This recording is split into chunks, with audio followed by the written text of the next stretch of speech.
कि भोला सुतल बाड़ा नींद में जगाई कैसे। भोला सुतल बाड़ा नींद जगाई कैसे। हो जगाई कैसे, हो मनाई कैसे। जगाई कैसे, हो मनाई कैसे। आ भोला सुतल बाड़ा नींद में जगाई कैसे। भोला सुतल बाड़े नींद जगाई कैसे। भोला सुतल बाड़ा नींद में जगाई कैसे। गंगा जमुना मस्ते जला भारी लाबले। गंगा जमुना से जला भारी लाबले। एहो बिना देश के चढ़ाई कैसे। एहो बिना देश के चढ़ाई कैसे। आ भोला सुतल बाड़ा नींद में जगाई कैसे। भोला सुतल बाड़ा नींद जगाई कैसे। हो जगाई कैसे, हो मनाई कैसे। आ भोला सुतल बाड़ा नींद में जगाई कैसे।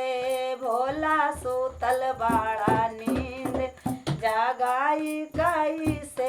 आ भोला सुतल बाड़ा नींद में जगाई कैसे। भंगिया के पीसी पीसी गोलावा बनावले। भांगी के पीसी पीसी गोलावा बनावले। एहो बिना देश के चढ़ाई कैसे। एहो बिना देश के चढ़ाई कैसे। आ भोला सुतल बाड़ा नींद में जगा कैसे। भोला सुतल बाड़ा नींद जगाई कैसे। हो जगाई कैसे, हो जगाई कैसे। भोला सुतल बाड़ा नींद में जगाई कैसे। भोला सुतल बाड़ा नींद में जगाई कैसे। भोला सुतल बाड़ा नींद जगाई कैसे। बर बीघा बजरिया से घियावा मांगावले। बर बीघा बजरिया से कापुरिया मांगावले। एहो बिना देश के उतारी आरती। एहो बिना देश के उतारी कैसे। आ भोला सुतल बाड़ा नींद में जगाई कैसे। भोला सुतल बाड़ा नींद में जगाई कैसे। हो जगाई कैसे, हो मनाई कैसे। आ भोला सुतल बाड़ा नींद में जगाई कैसे। भोला सुतल बाड़ा नींद में जगाई कैसे।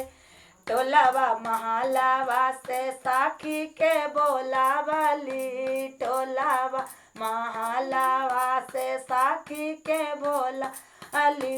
एहो बिना देश के भजन सुनाई कैसे। एहो बिना देश के भजन सुनाई कैसे। आ भोला सुतल बाड़ा नींद में जगाई कैसे। भोला सुतल बाड़ा नींद में जगाई कैसे। आ भोला सुतल बाड़ा नींद में जगाई कैसे।